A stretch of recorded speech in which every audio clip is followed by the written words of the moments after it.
Это вот на этой что ли улице, там вот это все, вот это, если это все рисовать это в 3D, это вообще.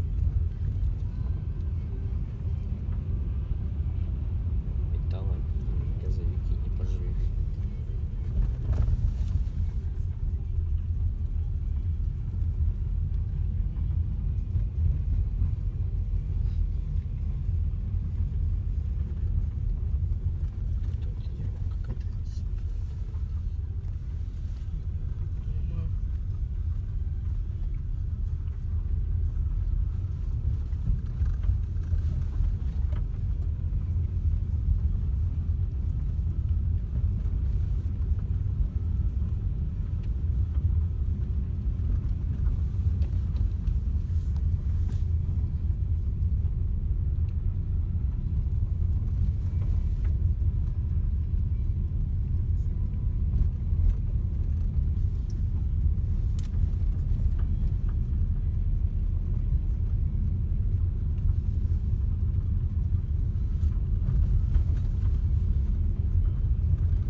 Там вот каналы, там вот идут.